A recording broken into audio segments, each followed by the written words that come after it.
Assalamualaikum warahmatullahi wabarakatuh. Bismillahirrahmanirrahim. Nahmaduka ya ghafuru ya syakuru. Mashalli wa sallim barik ala sayyidina maulana Muhammadin wa ala alihi wa sahbihi asma'in. Nama ba'du. Ada satu kearifan namanya hidup itu apa? Hidup itu adalah cari sebanyak mungkin supaya hidup itu tidak tergantung pada banyak hal. Jika misalnya cara berpikir orang-orang modern itu sebenarnya banyak orang-orang ilmuwan yang nggak ngagumi Amerika, bukan karena angkuh ndak. Untuk mempertahankan kebesaran negara sebesar itu, kebutuhan listriknya besar, kebutuhan tentaranya besar, kebutuhan apa? Sementara negara kayak Venezuela atau Swiss kebutuhannya ada banyak. Pertanyaannya, yang tergantung dengan banyak hal sama yang tidak tergantung banyak hal itu pinter mana? Kalau dibalik pertanyaannya gitu, negara-negara maju itu tidak keren kalau dibalik pertanyaannya. Orang yang untuk mempertahankan eksistensinya banyak, butuh banyak hal, dengan yang tidak butuh banyak hal, itu pinter mana? Orang yang bahagianya nunggu jadi dokter, nunggu jadi kiai besar, kiai viral, dengan orang yang bahagia cukup dengan ngopi, itu pinter mana? Tapi kalau dibalik pertanyaannya, orang yang tahunya nikmat hanya kopi, dengan nikmat yang banyak, pinter mana? Makanya Mbah Mun tuh kalau guyon itu lucu. Aku iku sakake ambek wong desa sing mlebu swarga. Saya dulu eskal mlebu swarga kok disakeni. Akhirnya beliau memberi penjelasan. Wong desa iku roe pakanan enak iku mau kopi mbek uduk. Lah swarga iku mau nuruti sing dikarepno. Akhirnya wis mau mangan wis ngopi, nguduk, ngopi wong ora roh pakanan liyane iku ora roh. Nasi mandi yo ora roh, pizza yo ora roh apa-apa. Terus saya bilang, wah lah niku nak nganti selera tentang wanita cantik. Iku juga sederhana. Rontok pesek ya wis cantik, rontok ireng ya wis. Apa bidadarinya seperti itu karena saking enggak pengalamannya. Jadi surga itu kan nuruti apa yang diinginkan. Kira-kira keinginan orang kampung kalau di surga itu apa coba? Makanan apa coba? Nah, iku nak senengnya ketemel gemblong gitu. Artinya malaikat lebih suka nangani surganya orang-orang kampung di Bang Pak Rektor. Ini sudah ribet ini. Makanan apa saja sudah pernah dicoba. Terus kalau di mall tahu orang macam-macam, seleranya macam-macam pasti. Enak mana kalau sampai jadi malaikat pelayan surga? Suka ngelayani orang kampung apa yang orang kota? Orang kampung kan. Jadi ya itu guyon tapi itu menjadi pikiran kita bahwa orang yang banyak kebutuhan itu sebetulnya banyak kebodohannya karena menggantungkan kebahagiaannya dengan banyak hal. Makanya Imam Syafi'i ngendikan istighna itu apa? Al istighna anisya'i. Yang dikatakan kecukupan adalah berusaha sebanyak mungkin banyak hal tidak kamu butuhkan. Bukan memenuhi semua kebutuhan kamu karena nafsu kamu ini tidak ada batasnya gitu. Kalau kamu penuhin nggak akan selesai. Itu ada perempuan yang kurang cantik itu minta doa saya, Gus doain suami saya kaya, terus tak guyonin, terus nggak minta. Kalau suami kamu kaya, yang pertama dirubah itu apa? Rumah supaya rumah saya bagus. Kedua apa? Mobil supaya mobil saya bagus. Nanti yang dievaluasi itu kamu. Mobil bagus, Alphard, rumah mewah, istrinya kamu pasti itu dievaluasi. Langsung nggak usah sudah gini aja kan. Jadi pertama yang dievaluasi itu kaya itu coba kalau suami kaya itu yang dievaluasi pertama rumah ya, rumah ganti. Setelah itu apa? Mobil. Kira-kira berikutnya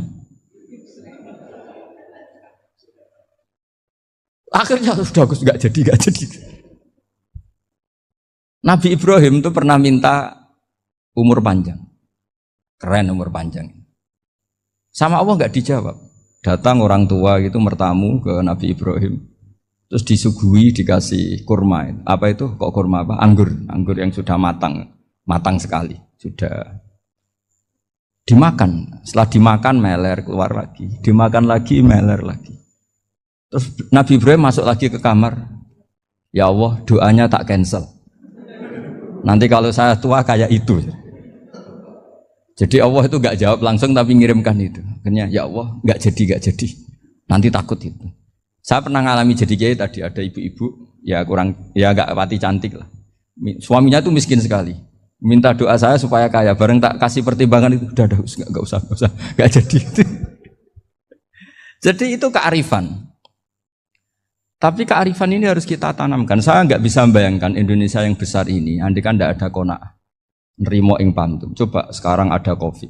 Andai kan Indonesia tuh kayak Perancis. Saya beberapa kali punya tamu orang yang hidup lama di Perancis, bahkan dapat istri orang Perancis.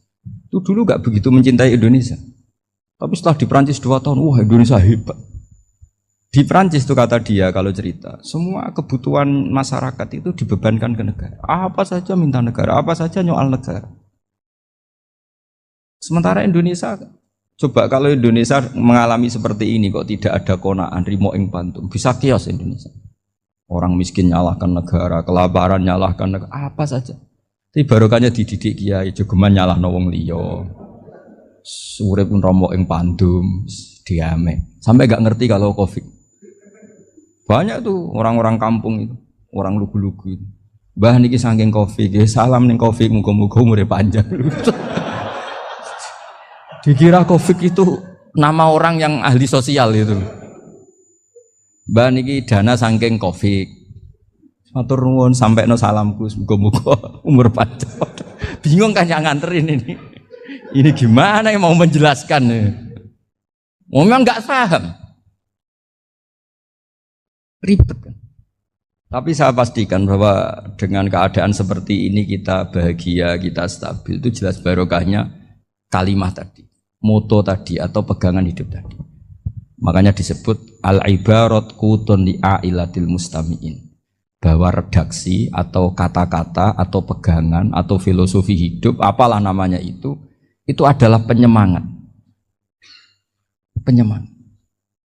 Karena kata-kata ini memang luar biasa. Ketika sahabat perang demi kebenaran, zaman itu ya pasti benar karena yang dibela Nabi. Dulu itu kan enak zaman Nabi, yang dibela mesti benarnya, musuhnya mesti salahnya. Sehingga dulu itu memang harus tegas.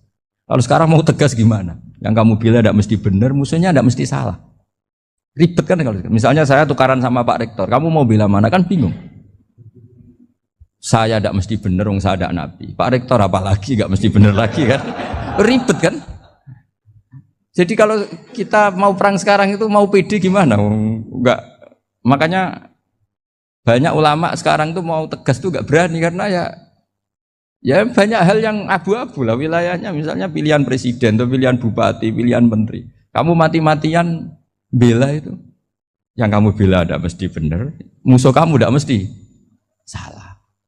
Misalnya pilihan bupati, wah ini kabupaten ini baik kalau bupatinya ini, yang satu bilang ini, terus tim suksesnya kamu tanya, kamu yakin? Ya tidak juga. Lah kenapa semangat? Kan saya botohnya, paling alasannya ya itu aja, bukan yang lain. Beda dengan zaman Nabi, Nabinya mesti benar, Abu Jahalnya mesti salah, kan enak aturan mainnya jelas. Singkat cerita dalam perang itu banyak sahabat yang ngalami luka, ngalami apa gitu. Kemudian curhat ke Nabi, ya Nabi gara-gara derekkan jenengan, ngikuti jenengan saya harus ngalami seperti ini, seperti ini. Ngiranya orang itu diapresiasi sama Allah keluarnya. Ternyata sama Allah gak diapresiasi. Malah diturunkan ayat intakunu ta'lamuna fa innahum ya'lamuna kama ta'lamun wa tarjuna minallah ma'ala yarju. Kalau kamu sakit karena perang, orang-orang kafir itu ya sakit. Itu saja berani padahal demi kekafiran. Wa tarjuna minallah ma'ala yarjun. Padahal kamu punya nilai lebih yaitu berharap kepada Allah yang mereka tidak punya. Saya jadi kiai itu ya kadang mangkel. Karena yang benci ya benci, yang seneng itu ngel-ngel loh kayak Pak Bejo. Jadi semuanya ribet.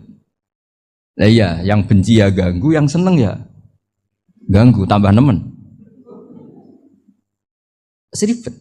Tapi kalau sudah ingat bandar narkoba, mereka berhadapan dengan polisi, kadang ditembak karena kesalahannya terlalu fatal. Antar persaingan mereka juga bisa tembak-tembakan karena merebut pasar narkoba. Itu saja mereka berani. Kok kita yang jadi kiai kadang dicium tangannya, dihormati gak berani, hanya takut apa ya, musibah-musibah kecil lah, atau problem-problem kecil. Nah iya, kalau kita bandingannya gitu. Kalau kamu mau tahajud kedinginan, itu masih nanti dihisab Allah itu gitu. Maling ayam itu keluar malam-malam, hanya dapat ayam. Itu gak takut dingin. Ya gak takut digebuki masa. Kamu mau tahajud saja takut dingin. Makanya nanti hisabnya orang soleh itu nanti dijajarkan orang dolim. Terus diperbandingkan. Wah itu habis kamu kalau itu. Jadi misalnya Unisula mau rapat, tapi ini malam, kalau malam dingin nanti saya masuk angin. Wah anak-anak pang di perapatan aja berani kamu. Kalau sudah perbandingannya gitu tuh ribet kita nanti. Makanya itu kalimat itu moto atau filosofi hidup. Sehingga diulang lagi nasihat itu. Iyam saskum korhun faqad masal qoma korhum mislu. Kalau kamu kena luka, orang-orang yang enggak benar juga akan kena luka. Itu aja berani demi ketidakbenaran. Masa kamu demi kebenaran enggak berani? Akhirnya orang itu, ya itu kalimat, itu heroik. Makanya kita ini penting ya, makanya tadi himne Unisula dimulai kalimah thayyibah. Karena kalimah ini yang menjaga kita kalimah ini. Misalnya tentang Tuhan. Kenapa orang Islam imannya kokoh seperti ini, termasuk yang sudah hidup di Amerika, di Australia, di mana-mana. Itu ya barokahnya ajaran atau barokahnya kalimah. Saya sebut kalimah saja pakai bahasa santri. Karena la ilaha illallah itu dalam tradisi santri disebut kalimatu haqqin alaiha nahya wa alaiha namut wa alaiha nub'ats. Ada yang riwayat wa biha nub'ats insyaallah taala minal aminin. Kenapa mereka di mana-mana meskipun sekolah di Amerika, di Australia, bahkan di Uni Soviet tetap mukmin? Itu barokahnya ajaran yang benar. Allah itu siapa? Tuhan. Tuhan itu sifat dasarnya apa? Awal. Dia harus wujud awal sebelum makhluk yang lain. Sehingga ketika ada negara yang maju, yang tertib, manajemennya tertib, masyarakatnya makmur, tapi punya Tuhan yang tidak seperti itu, tidak awal, itu sudah gak nyaman. Karena ndaklah keren Tuhan saya, karena Tuhan saya itu al-awwal, zat yang pertama. Tuhan saya keren lah, zat yang gak mati. Tuhan yang gak mati, yang gak pernah mengalami kematian. Sehingga tontonan atau yang dilihat kenikmatan-kenikmatan yang lain ini tidak mengubah dia pendirian tentang Tuhan. Karena mantapnya satu kalimat tadi bahwa Tuhan itu ya harus satu, harus awal, harus tidak mati, tidak rusak, tidak mengalami apa-apa yang membahayakan. Sehingga ketika ditawarin Tuhan yang lain meskipun menjanjikan secara finansial atau kemakmuran, mereka gak tertarik. Itu coba, itu barokahnya makmur apa barokahnya ajaran? Barokahnya ajaran. Sering negara Islam itu kalah makmur dengan mereka, tapi barokahnya ajaran ini tetap apa? Tetap Islam. Makanya Nabi Ibrahim, Nabi yang sukses bikin wa ja'alaha kalimatam baqiyatan fi. Di antara tugas suci Nabi Ibrahim dan semua Nabi adalah wa ja'alaha kalimatam baqiyatan fi aqibi. Nabi Ibrahim itu Nabi yang diberi gelar Allah. Dia adalah Nabi yang menjadikan kalimat tauhid itu kalimat yang abadi. Fi akibih, di anak turunnya, di semua generasinya, baik anak turun karena gen maupun karena pembinaan, karena pendidikan. Ini penting sekali saya utarakan karena apa? Satu kehidupan itu sebenarnya digerakkan oleh kata-kata, oleh moto kalau orang bahasa modern. Sehingga banyak ulama mengatakan al-ibarat kutun li'ailatil mustami'in, bahwa redaksi atau moto atau pegangan hidup itu penggerak kehidupan. Sehingga sebetulnya manusia itu digerakkan oleh kalimah-kalimah itu, oleh moto-moto itu, oleh prinsip-prinsip hidup itu. Misalnya orang Palestina itu tiap hari ke pasar gitu. Mereka ke laut gitu. Ditanya, kenapa tidak takut tembak Israel? Jawabannya lucu. Kena tembak ya mati, enggak makan ya mati. Enggak kerja ya mati. Ya sudah, sama-sama mati ya mendingan aktivitas normal. Tapi saya tidak menyarankan itu untuk melawan COVID. Ini cerita saja nanti. Kamu jangan provokator itu, karena ini wilayah sensitif. Jadi banyak orang yang poligami. Kalau ditanya alasannya gitu, istri satu ya cerewet, dua ya cerewet, mendingan 4 katanya. Ya banyak ya gitu. Tapi ada yang kebalikan, istri satu cerewet saja hampir jantungan, apalagi 4, tinggal matinya kan gitu. Itu semua yang menggerakkan itu kalimat. Kalimat itu satu pegangan. Banyak orang loh yang nggak ingin jadi rektor tuh banyak loh Pak Bejo. Jangan kira semua dosen ingin jadi rektor. Melihat rektor sibuk rapat mempertahankan reputasi Unisula terus sering pegang kepala. Ngapain repot-repot? Jadi tukang sapu aja dapat gaji, ngopi, rokokan selesai. Bodoh amat jadi rektor, mikir orang banyak. Banyak loh orang yang nggak ingin jadi presiden tuh banyak. Karena ngopi nyaman, gak ada yang ganggu. Mau tidur sampai jam 9 siang juga gak ada yang ganggu. Sehingga mereka melihat pegawai negeri itu gak keren, orang kok diatur jam, disiplin. Itu memang cara Allah membagi rahmat. Mau kamu apakan coba? Cara syukurnya dia seperti itu. Bapak saya dulu tuh sering ngajarin saya, diajak jalan-jalan pagi-pagi. Melihat orang ngopi, makan uduk itu bapak seneng. Kok enak jadi wong awam. Ngene esuk-esuk nyemak bocah kesel kabeh kono enak ngopi rokokan. Bapak kadang iri sama orang awam itu iri. Sudah gitu berharap masuk surga kan enak sudah gitu. Tahu-tahu mati, tidak tahu ke surga apa ke neraka ya tidak tahu. Jadi nah, orang dulu itu orang yang bisa mensederhanakan dunia. Sehingga ya sudah cara bahagia. Makanya saya alhamdulillah saya ini kerjasama sama UII sama beberapa kampus. Memang amdan itu sengaja. Kampus itu ya punya sistem yang nggak bisa mewakili sistem kiai. Kiai juga punya sistem yang nggak terwakili oleh kampus, juga sebaliknya saling melengkapi. Saya sering ketemu rektor UII, rektor kampus-kampus Islam. Mereka cerita, Gus pendidikan pondok harusnya dimodernkan gini-gini. Saya bilang, kalau pondok modern kayak kampus itu nanti saya ketemu Allah tidak bisa jawab. Kenapa Gus? Saya beri contoh gini. Kalau misalnya perempuan perawan lah atau apa saja, pokoknya perempuan, mau tanya tentang menstruasi atau haid. Kalau semuanya sistem kampus, dia harus kuliah dulu. Registrasi dulu, kuliah dulu, bayar dulu. Dan dapat jawabannya nunggu mata kuliah pas itu. Bandingkan kalau sistem pondok, saya tuh sering ke pasar sama anak saya dicegat sama ibu-ibu. Gus, anak saya ngalami gini-gini, keluar darah terus menerus, nggak 6 hari tapi 1 bulan penuh. Itu hukumnya apa Gus ya? Nanti saya mau sowan ke jenengan. Nggak usah sowan, di sini aja.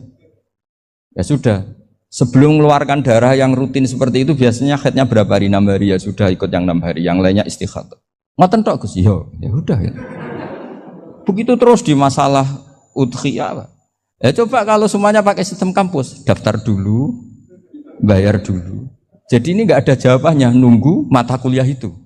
Baru dapat jawaban, itu biasa nggak sholat bertahun-tahun karena belum ada jawaban tentang itu.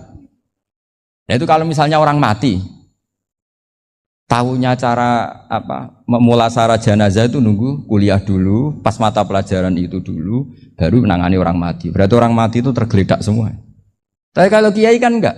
Kesini orang mati terbakar, kalau dimandiin malah badannya copot-copot, itu gimana hukumnya? Ini ada orang mati Gus Kendat, ini disolati apa enggak? Ada orang mati oplosan itu disolati enggak? So sering ditanya gitu. Gak usah registrasi Pak Rektor, gak usah registrasi, gak usah daftar, gak usah seminar. Makanya kalau orang kampus wani kiai itu ya kualat tenan itu, karena ini yang on time. Tapi pondok seperti saya ya ikrar seikrar-ikrarnya pentingnya kampus karena melatih efisiensi waktu, disiplin, tata kelola manajemen sehingga kita ya hormat. Tapi tadi kita harus saling melengkapi sehingga saya tunjukkan ke publik bahwa saya hormat sekali sama polisi, sama tentara. Coba kita bisa apa ngadepi bandar narkoba kalau enggak polisi? Bisa apa coba menjaga NKRI kalau enggak tentara? Begitu juga ya sudahlah kita memang fa inna yadallahi ma'al jamaah, kita berkah itu kalau bersama-sama, enggak bisa kita sendiri. Nah lalu orang kayak saya itu ya beberapa kali sebetulnya saya itu ditawanin jadi dokter honoris causa apa. Kekhawatiran saya satu Pak Bejo, takut pas enggak punya uang. Itu dokter kok gak di duit kan gak pantas gitu. Jadi repot gitu, daripada beban lah sudahlah enggak usah dokter. Jadi kalau enggak punya uang ya pantas, terus kalau ngebis ya pantas. Suatu saat kalau mati nggak ada yang hadir ya pantas, enggak dokter gitu. Kalau sudah dokter kok masuk neraka, kayaknya apalagi rektor kampus Islam kok masuk neraka itu kan kok kayak agak pas itu. Misalnya rektor Unisiola ditanya mungkar nakir, nggak bisa kan kayak gimana gitu.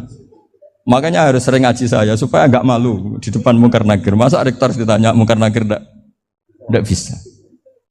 Harus berani bentak, ini saya rektor loh Pak Mungkar Nakir. Masa. Kalau wali-wali dulu berani. Masyhur di cerita wali-wali ditanya marabbuka manabuka, saya ini guru tauhid. Kok kamu tanya marabbuka manabuka, yang ngelotok.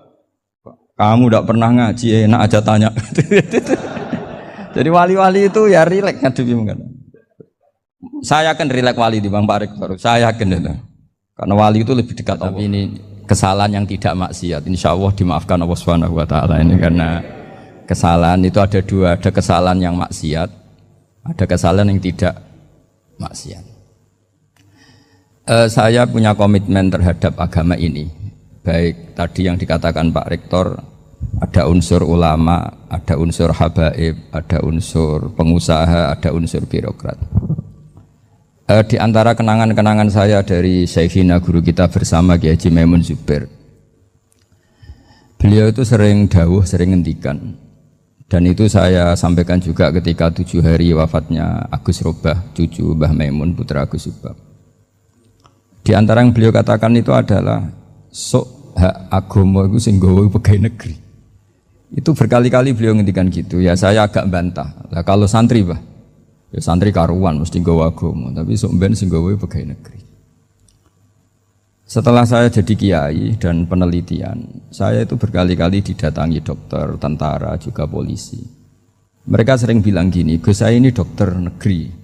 Saya ke NTT, ke Papua, karena saya muslim, berkebutuhan Islam, maka dibikinkan musola, dibikinkan masjid.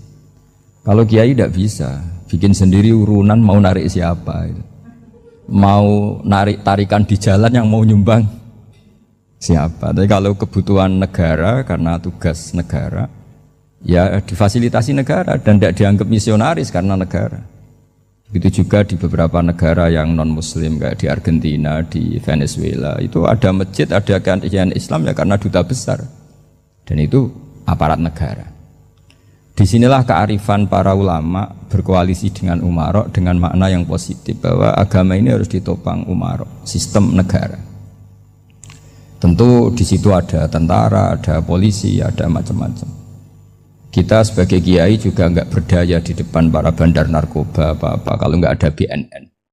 Kita mau apa dengan korupsi kalau enggak ada KPK. Sehingga kearifan para guru-guru kita, mulai Mbah Maimun, bapak saya sendiri, NU, Muhammadiyah, semua ormas-ormas Islam itu pasti maulah kerjasama. Karena kita siapa kalau enggak kerjasama. Dan di antara pesan Rasulullah SAW adalah yaduwahi ma'al jamaah. Jadi apa ya, kebersamaan itu sudah berkah. Fa inna yadallahi ma'al jamaah. Jadi berkah. Lalu kenapa saya kalau ngaji bawa kitab? Ini agak sebetulnya itu lazim. Lazim itu suatu yang harus. Tapi karena kelamaan mubalek itu tidak pakai kitab. Seakan-akan bawa kitab itu yang aneh. Sebenarnya aneh mereka. Karena begini logika simpelnya ya. Umat Nabi ini berhak dapat apa coba? Berhak dapat warisan yang paling luhur, paling hebat, paling jernih. Apa itu Quran dan hadis? Pertanyaannya, siapa yang paling punya hak otoritatif untuk menerangkan Quran hadis? Ulama. Ulama yang mana? Ya yang kapabel, yang sudah diakui dunia kayak Imam Ghazali, Imam Bukhari, Imam Syafi'i. Artinya kalau kita tidak pakai materi itu ulama mendapat pikiran kita, bukan mendapat pikiran mereka. Saya ulang lagi, kalau kita tidak pakai materi yang otentik, yang orisinil, umat ini mendapat pikiran kita, bukan pikiran mereka. Maka saya berusaha supaya teman-teman atau semua umat Islam dapat pikiran-pikirannya Imam Ghazali, pikiran-pikiran Imam Bukhari, pikiran-pikiran Abdul Qasim Al-Junaidi, kejernian-kejernian Abu Yazid Al-Bustami. Kejernian itu diantaranya adalah misalnya makalah yang menurut saya itu makalah yang super. Jadi untuk ngadepi krisis karena COVID atau karena apalah. Itu lama dulu sederhana sekali. Beliau punya rumus yang mungkin jarang didengungkan orang, tapi saya akan kampanye rumus ini. Al-istighna haqiqatul istighna itu adalah al-istighna anis syai' labihi. Jadi pemenuhan kebutuhan yang sebenarnya adalah kita berusaha menghindari sebanyak mungkin kebutuhan yang sekunder, yang enggak penting. Bukan memenuhi semua yang kita inginkan. Jadi misalnya begini ya, kalau kita lapar, itu keinginan kita itu makan enak apa asal makan? Tentu jawabannya asal makan yang sehat. Tapi kalau nuruti nafsu kita, makannya yang enak, teman makan ya enak. Terus di warung yang favorit. Ini kan satu kebodohan. Kenapa untuk makan saja butuh definisi sekian banyak? Yang kita harus kecewa, warung favoritnya bisa sudah tutup. Atau kita ke sana harus macet. Ribet. yang benar-benar arif dan bijaksana itu adalah al-istighna anisya. Sesuatu yang tidak mendesak itu jangan jadikan kebutuhan. Sehingga kalau kita puasa misalnya, semua makanan itu enak karena kita sangat lapar.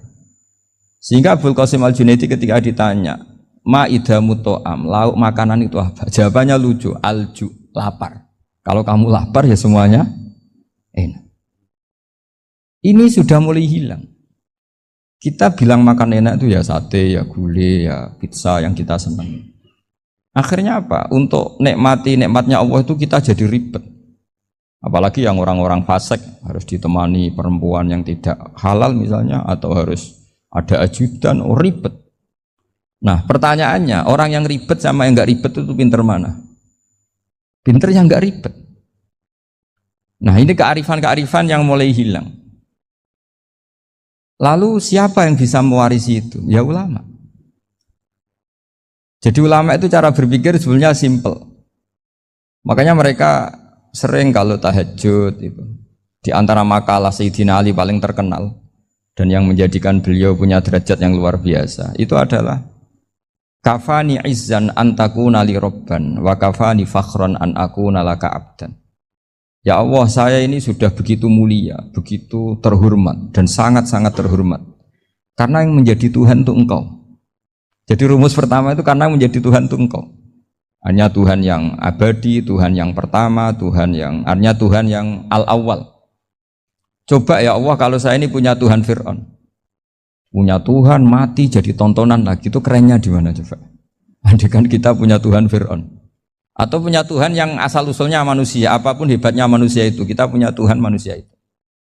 Tuhan yang lapar, yang kalau nggak makan mungkin pingsan, mungkin bisa kena COVID, nanti Tuhannya diisolasi, kayak apa? Makanya ketika Tuhan Allah menyindir ketuhanan selain Allah itu, Allah hanya menyindir dengan kalimat sederhana, karena yakulani to'am, yang kamu tuhankan itu masih makan. Artinya kalau nggak makan ya lemes.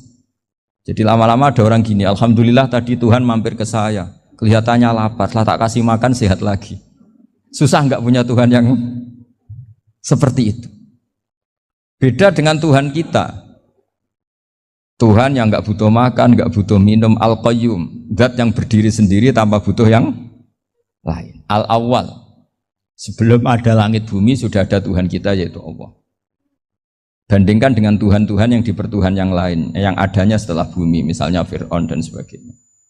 Sehingga Sayyidina Ali pertama jadi kebanggaan apa? Kafani izzan antakuna li robban. Saya ini keren betul, karena punya Tuhan yaitu Engkau. Tuhan yang lahul asma'ul husna, Tuhan yang semuanya punya kebaikan, punya keabadian, punya keagungan. Terus wa kafani fakhron an akuna laka abdan, dan saya bangga sekali karena saya menjadi hambamu. Kalau saya jadi hambanya Pak Rektor ribet kan, sudah tak hormati ternyata nanti tidak rektor, ya kan ribet kan. Terus pokoknya ribet, jadi budaknya manusia itu ribet. Makanya ada seorang wali datang ke temannya yang jadi presiden atau jadi raja. Datang ke situ karena tidak punya uang, mau minta uang karena temannya raja.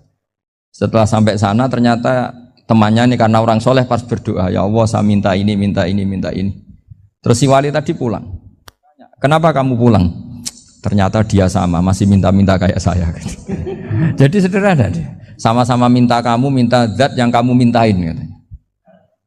Jadi dulu itu orang itu sebegitu dekat dengan Allah. Sehingga si raja ini terus ketemu wali tadi tanya, kenapa kamu menyepelekan saya? Padahal sekarang saya raja. Terus ditanya sama wali tadi, karena temannya. Kalau kamu di padang pasir tidak bisa minum, dan harus minum 1 gelas, dengan ongkos kamu harus mengasihkan semua kerajaan kamu demi minuman itu. Pilih mana, minuman apa tetap jadi raja? Ya saya milih bisa minum. Saya tidak raja tetap hidup, tapi kalau nggak minum mati. Bagaimana Anda bangga dengan satu kerajaan sing la yusawi kak samain, yang tidak sama dengan segelas air.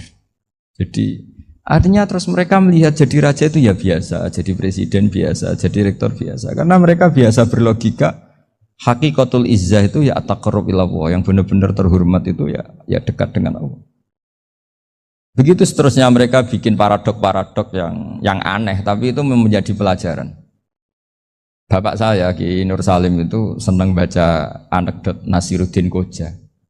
Itu kalau bikin orang-orang aneh, itu dia datang ke satu pesta, pakai baju lusuh, pakai sarung lusuh atau celana lusuh, sama Sohibul Bait yang punya acara dibiarin. Setelah dibiarin dia pulang pakai jas, pakai dasi, pokoknya keren. Dihormatin, pakai alpat, pokoknya dihormatin. Silakan. Pas dia disuruh minum, minumannya itu disokkan saja ke sakunya. Jas, kamu harus minum yang banyak, karena kamu yang dihormati, bukan saya. Terus makanan ya semuanya diletakkan di saku, ada yang apa? Ayo kamu makan yang banyak. Alpatnya juga gitu, dikasih sate apa? Ayo kamu makan yang banyak. Mereka tidak melihat saya, melihat kamu. Akhirnya orang satu pesta itu istighfar semua, berarti kita ini salah. Terus dia pidato, kenapa kamu uang gitu? Tadi saya datang, orangnya sama. Gara-gara beda pakaian, penghormatannya beda. Berarti yang berhak dapat makanan ini jasa ya, bukan saya. Betapa naifnya kita sebagai orang. Ternyata kita masih hormat sesuatu yang seperti itu, yang atribut lah. Jadi orang-orang sufi itu orang yang bisa menertawakan dunia. Akhirnya ya, pertama dia dianggap orang gila, masa jas dikasih makan, dikasih minum. Tapi secara fikih dia benar, haram dia makan. Karena pas dia datang dibiarin, setelah pakai jas dikasih makan. Berarti hakikat yang dapat rezeki siapa? Jasnya apa orangnya? Jasnya apa orangnya? Jasnya. Jadi itu orang-orang sufi, kearifan orang-orang dulu itu bisa ngelola hal-hal yang keseharian menjadi luar biasa. Ada seorang wali melihat istrinya makan satu piring, anaknya makan satu piring. Ditanya, kalian kenyang? Wah, kenyang sekali. Melihat anaknya minum kopi satu cingkir, senang. Kalian senang-senang sekali. Wah, kalau senang dengan hal-hal yang murah bisa, ngapain harus senang dengan hal-hal yang mewah? Bodoh sekali saya. Sehingga terus mereka bisa qanaah. Qanaah itu ya hidup itu simpel, sederhana. Sehingga kita ini bekti sama orang tua misalnya. Itu ya karena ajaran. Suwargamu itu karek wong tuamu. Nak wong tuamu ridho, Allah ridho. Nak ora ridho, Allah ora ridho. Ridho wa fi ridhol walidain wa sakhatu wa sukhtu wa fi sakhatil. Sehingga ketika ada orang tua yang agak brengsek gitu, anak-anak tetap hormat. Punya orang tua yang miskin, yang sudah miskin, tukang tombok nomor, banyak kan di kampung gitu. Ya tetap hormat. Coba kalau dari awal kita ngajari orang tua kamu hormati ya, kalau baik, kalau enggak usah. Bisa geger Indonesia. Tapi barokahnya ajaran-ajaran itu Indonesia tertib karena ada ajaran. Nah ini di sini pesantren dan Unisula semua harus berkontribusi membuat ajaran yang benar itu adalah ciri utama Islam. Sehingga Islam ini dimulai dengan ajaran kalimatul haqqin alaiha nahya wa alaiha namut. Sehingga kita tenang seperti ini. Saya ini termasuk kiai yang tenang. Meskipun kata orang banyak saya ini kiai besar, tapi termasuk kiai yang paling tenang. Termasuk yang paling tenang. Karena saya ini pakai mazhab orang-orang hebat. Saya berkali-kali cerita, orang kayak Imam Syafi'i itu orang yang luar biasa. Saya berkali-kali cerita, orang yang tadi nyium tangan kamu ya Imam Syafi'i, di belakang tuh ngerasani kamu, menghujat kamu. Jawabannya enak saja. Berarti saya alhamdulillah orang yang wibawa. Buktinya di depan saya nggak berani. Jadi enteng saja. Diceritain sebagian kampung, sebagian separuh dari warga kamu itu nggak suka kamu. Ya bagus lah nggak suka saya, nggak akan utang duit saya. Di mana-mana orang utang itu karena teman dekat. Kalau nggak seneng pasti minimal nggak utang, nggak pinjam mobil, nggak pinjam. Berkah mana yang seneng sama yang gede? Jadi dianggap enteng saja. Semua yang dialamin dianggap enteng saja. Misalnya punya istri pemarah, ya baguslah marahin suami. Kalau marahin tonggo malah ribet. Jadi kamu harus terima kasih kalau dimarahin istri. Baguslah marahin saya mah, kalau marahin tonggo ribet. Jadi enteng saja. Tapi kita sekarang tuh karena nafsu ya, sehingga menghadapi hidup ini ribet. Ulama dulu kalau mau mati itu senengnya bukan main. Sudah lama saya ini ingin gak maksiat. Kayaknya gak maksiat paling efektif itu mati. Ya tidak apa-apa Gusti, kalau sebaiknya mati ya mati aja. Enteng saja. Jadi melihat kematian itu akhir dari segala keburukan atau potensi keburukan. Apapun baik kita sekarang, suatu saat mungkin kita enggak baik. Yang bisa menghentikan ketidakbaikan atau potensi ketidakbaikan itu apa coba? Mati kan? Berarti mati itu mengerikan apa menyenangkan? Mesti kamu tidak berani menjawab. Meskipun secara ilmu kamu berani, tapi secara rasa agak berani kan? Saya ulang lagi ya, yang bisa menghentikan keburukan atau potensi keburukan itu apa coba? Apa? Kematian. Berarti kematian itu menyenangkan atau menyusahkan? Apapun kamu tidak berani jawab karena kamu agak-agak duniawi itu kelihatannya. Tapi secara ilmu, kamu tahu kan kalau mati itu tidak buruk-buruk banget. Karena apa? Itu akhir dari segala buruk. Sehingga Nabi ngajarkan kalimat itu begitu luar biasa. Allahumma ahyini maka natil hayatu khairan li wa tawaffani maka natil wafatu khairan li. Nabi melihat dunia itu begitu indah. Ya Allah, kalau saya ini hidup, anggap saja hidup ini ziyadatan li fi kulli khairin, menjadi modal saya menambah segala kebaikan. Jika suatu saat saya mati, anggap mawon rohatan li min kulli syarrin, itu akhir dari segala keburukan saya. Sehingga mati hidup ya baik karena di situ kita bisa berkontribusi beramal soleh. Mati juga baik karena mengakhiri segala keburukan. Nabi nate ngendikan lagi, ajaban li amril mu'mini inna amrahu kullahu khair. Orang mukmin itu mengagumkan, semuanya baik. In asobathu na'ma syakara fakana khairan lah. Kalau baru dapat nikmat, dia syukur, maka itu baik. Wa in asobatu dharra sabara. Kalau dapat masalah mereka sabar, itu juga baik. Sehingga orang mukmin dua sisinya pasti baik. Itu juga kalimat, maksudnya moto atau pegangan hidup. Nah berikut ini saya beri contoh, ini kenangan saya, ini contoh terakhir. Masalah jadi orang terkenal maupun tidak. Di sini dicontohkan Imam Ghazali di halaman 367 di kitab saya 367, juznya 3 di kitab Ihya Ulumuddin. Di sini beliau cerita betapa untuk menjaga ikhlas sebaiknya orang itu tidak terkenal, tidak syuhrah, tidak terkenal. Oke, itu kita sepakat ya, karena kalau terkenal mungkin orang dipaksa publik dengan tanda kutip untuk selalu berbuat baik, tapi karena jaim lah, jaga image atau apa.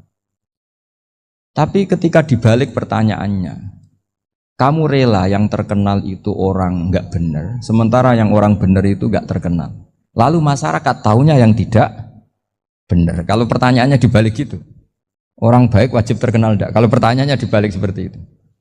Dokter yang benar tidak terkenal, yang malpraktek terkenal. Kamu ingin kondisi seperti itu? Gak ingin kan? Kampus yang bagus gak terkenal, kampus yang bagus gak terkenal, yang gak bagus. Nah, artinya apa? Gara-gara olah kata, olah pikiran, ini logika jadi rubah. Lagi-lagi apa? Jawaban itu ada di kata-kata sebetulnya. Makanya bab-bab seperti ini tidak usahlah kita berdebat, berpolemik. Sebaiknya orang itu humul, menutup diri, apa sebaiknya orang terkenal, itu nggak perlu seperti itu. Sudah terserah Tuhan saja. Makanya saya mulai dulu ngaji sampai sekarang itu ya tidak punya punya ikon tertentu atau punya website tertentu, enggak. Sudah terserah pangeran. Saya juga tidak sok suci materialistik atau enggak, ya tidak mikir saya. Bukan apa-apa ya, karena saya ini kiai, jadi biasa urusannya sama Allah, tidak sama makhluk. Jadi pusing kalau sama sarah-sarahnya makhluk itu pusing. Meskipun rektor kalau nasihati saya pasti tidak saya terima, itu tetap makhluk, itu sudah ada ngefek kalau saya itu sudah ada itu. Bukan karena saya sombong, ya memang makhluk betul gitu, bukan. Cuma nasibnya bejo aja, tapi makhluk tetap makhluk. Saya beri contoh ya. Ini makalah yang ditulis Imam Ghazali. Ya. I'lam aslahaka Allah anna aslal jah wa intisarus sayyid atau sayyidi wal istihar wa huwa mazmum itu. Balil mahmudu al khumulu illa man saharahu wa ta'ala li nasri dini min ghairi takallufi talabi syuhrati minhu. Jadi kalau kamu ingin ibadah kamu selamat, ya kamu jangan terkenal. Tapi resikonya adalah kalau kebaikan itu tidak terkenal, maka agak dikenali. Kalau agak dikenali berarti masyarakat hanya punya percontohan yang tidak baik, karena yang baik tidak terkenal. Jadi itulah ulama-ulama dulu. Jadi apa-apa itu dibanding-bandingkan. Kemudian nanti kelihatan, jawabannya itu kelihatan. Jadi ulama dulu itu biasa ngarang misalnya afatun nikah, sisi negatifnya nikah. harus ngrumat istri, harus macam-macam. Kalau terlantar itu ya dosa. Seperti tadi Pak Marsudi cerita, kalau orang ngapalkan Quran itu takut lupa. Kalau lupa itu jadi dosa. Pertanyaannya, kalau semua orang takut lupa, takut dosa, semua orang nggak hafal Quran karena potongan-potongan lupa. Cara berpikir tidak seperti itu. Kalau berpikir ya namanya hafalan ya inginnya hafal, kan nggak ingin lupa. Lah nanti kalau takdirnya lupa karena hal-hal yang dimaklumi oleh syariat itu nggak yang termasuk dosa. Yang dosa itu lupa tak liwiri udrin syar'iyyin, lupa yang tidak ada sebab yang apa?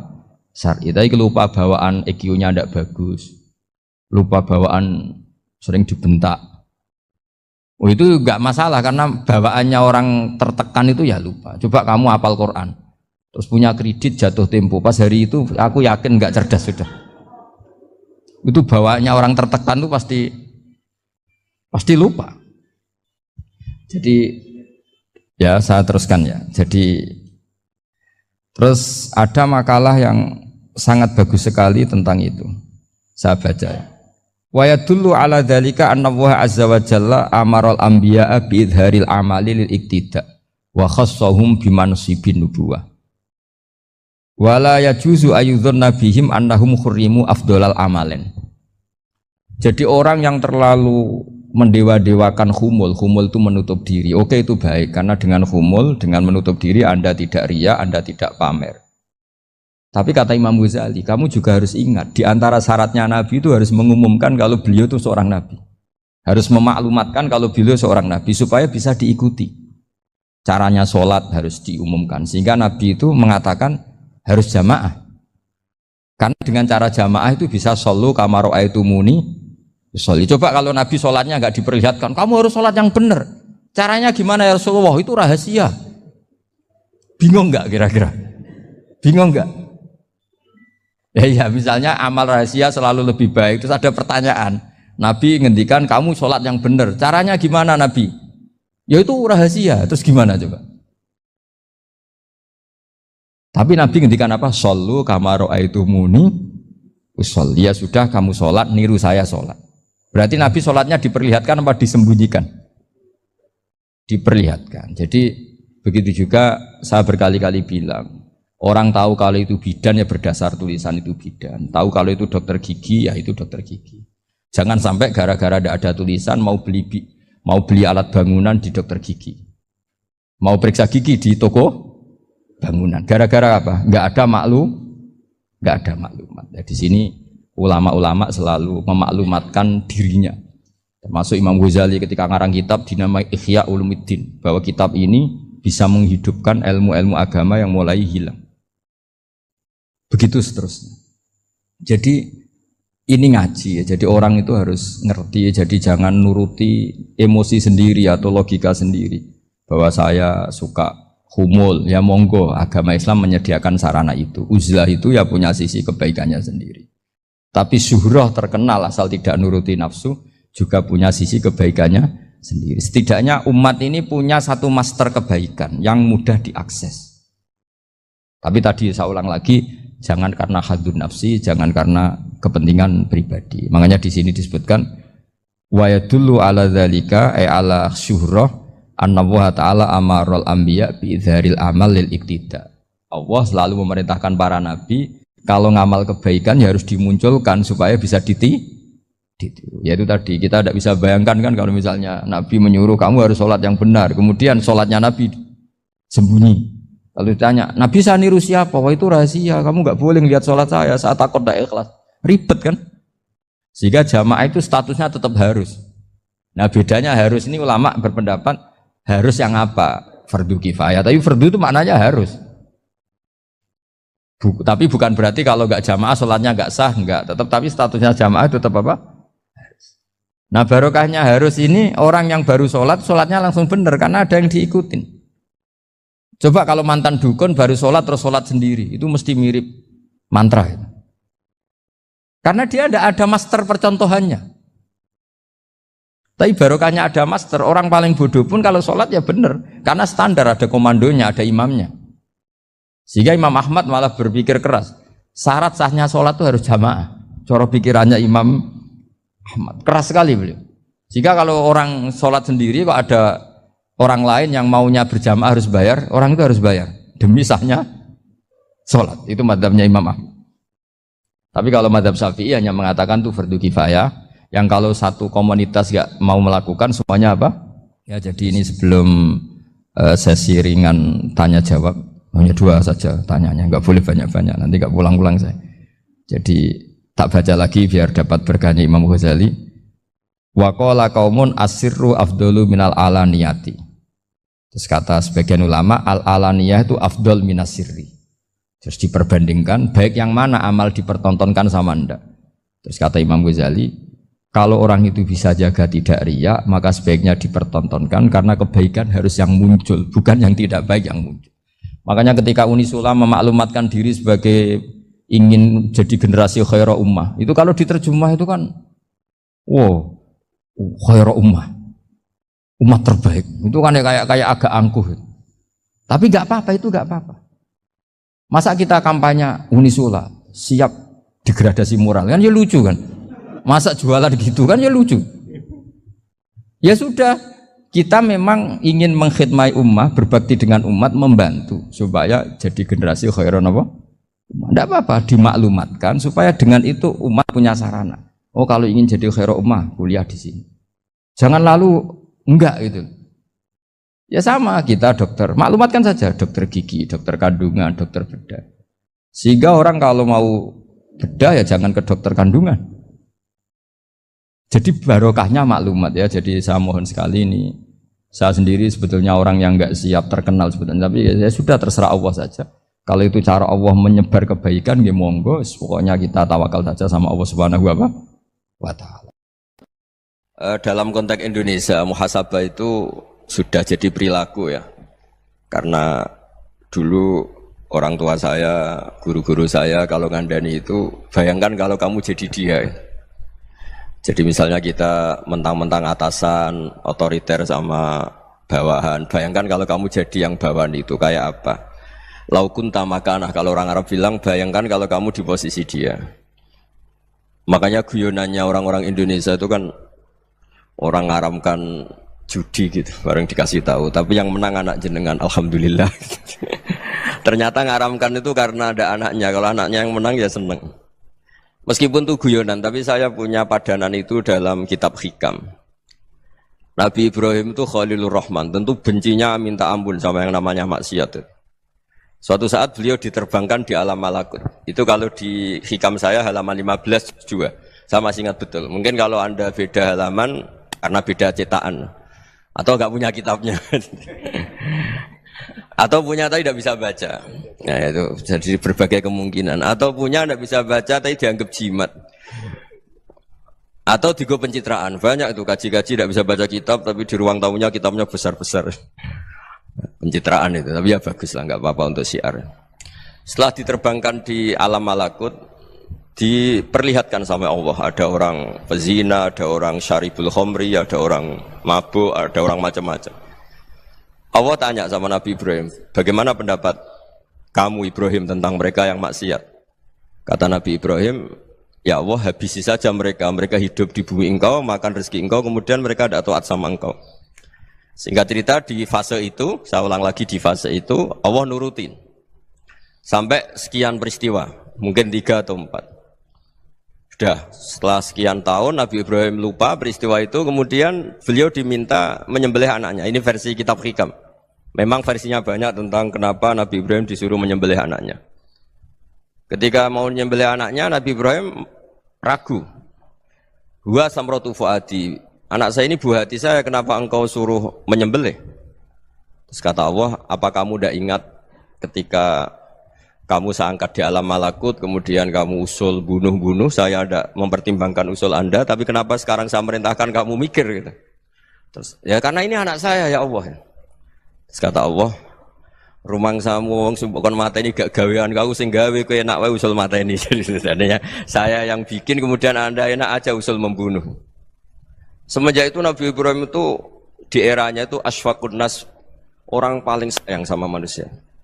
Karena kadang kita keras itu ya kebetulan itu udah anak kita, ada keluarga kita.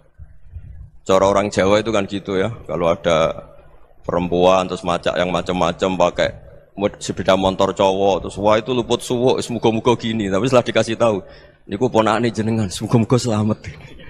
Jadi jangan-jangan kemarin ahli ma'asi itu kebetulan tuh tidak keluarga kita. Kalau keluarga kita yang pernah salah pada kita, semangat kita mintakan maaf. Jangan-jangan kita didikte hukum sosial gitu. Jadi orang yang salah kebetulan tuh orang yang menservis kita atau keluarga kita atau orang dekat kita. Jangan-jangan semangat kita mintakan ampun. Tapi kalau sama orang lain kebetulan musuh kita semangatnya minta itu kena adab.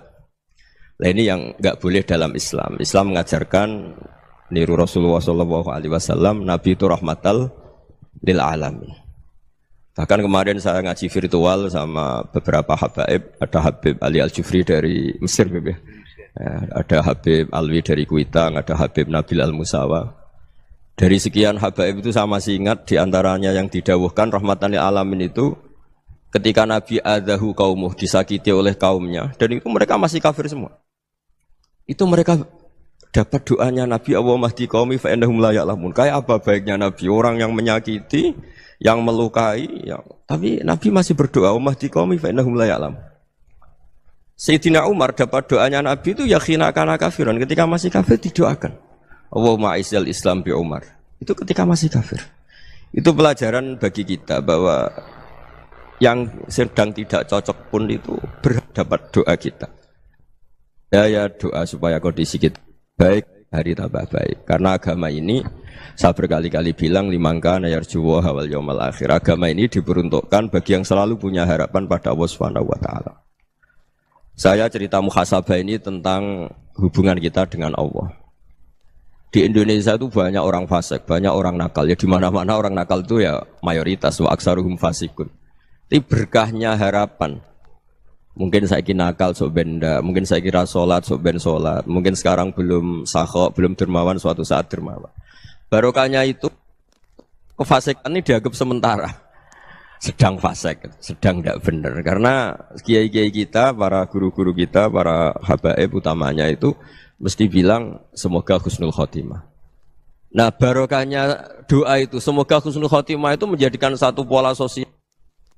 Yang sedang fasik ini masih diharapkan jadi lebih baik, jadi lebih sehingga kita tidak ngambil sikap ekstrim, ya ingin menghabisi atau ingin mengadili, tidak, karena selalu kita punya harapan.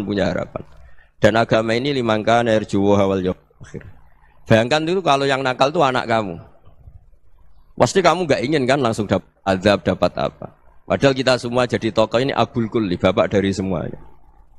Sehingga ketika Rasulullah SAW jalan-jalan kemudian melihat perempuan sedang menyalakan api. Kalau apinya mati ditiup, anaknya dijauhkan.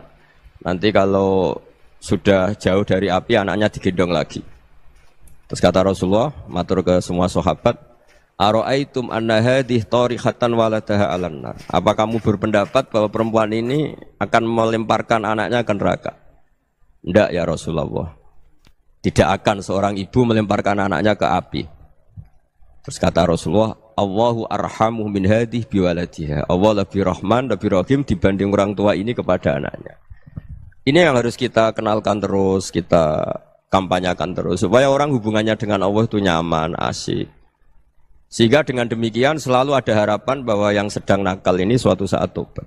Kita tidak boleh menghukumi pasti begini, pasti gini, itu tidak wilayah kita. Itu juga yang dicontohkan Rasulullah SAW. Secara lahir Nabi itu nggak berkenan sama Wahsy, karena Wahsy itu salahnya salah fatal karena membunuh ahabban nasi ila Rasulillah, yaitu membunuh Said Hamzah. Jadi ketika Wahsy tobat, Nabi itu nerima tobatnya. Dan ketika beliau dengan basariyahnya nggak siap ketemu Wahsy karena harus ingat Said Hamzah, basariyahnya diturutin. Oke, kamu iman, saya turutin, tapi jangan sering ketemu saya. Karena kalau ketemu kamu, saya masih ingat sama paman saya Said Hamzah. Kita bisa ngelola seperti itu. Kita tidak cocok sama orang, bagaimanapun mereka umat Rasulullah SAW, kita tetap mencintai mereka. Misalnya kalau beda agama, mereka sama-sama orang Indonesia, kita mencintai mereka atas nama warga Indonesia. Tapi kalau misalnya potongannya ora cocok, beda kultur, bawaannya itu mangkelno cara Jawa, ya bisa diilmoni, jangan ketemu. Wong sudah tidak cocok, ingin ketemu nyari solusi. Roh ini tok seneng itu kan ya repot itu. Ya sudah kalau nggak mati cocok ya jangan sering ketemu. Dan itu kita bisa memanage seperti itu tuh bisa. Saya berkali-kali cerita tentang Imam Syafi'i. Kalau dikasih tahu ya Imam Abu Abdillah, panggilannya Imam Syafi'i, tetangga Anda ini ternyata banyak yang nggak senang Anda. Jawabnya beliau senang. Ya bagus kalau nggak senang saya, ndak utang saya katanya. Jadi gara-gara sampean seneng aku ngatur aku ini kan. Nah, mungkin sampean ra seneng kan ya enak. Jadi hidup itu dianggap happy. Kalau seneng ya teman silaturahim, kalau nggak seneng ya nggak bakal utang gitu. Baru kayak seneng itu nggak ganggu. Gitu. Jadi dulu itu orang bisa ngelola seneng nggak seneng itu bisa.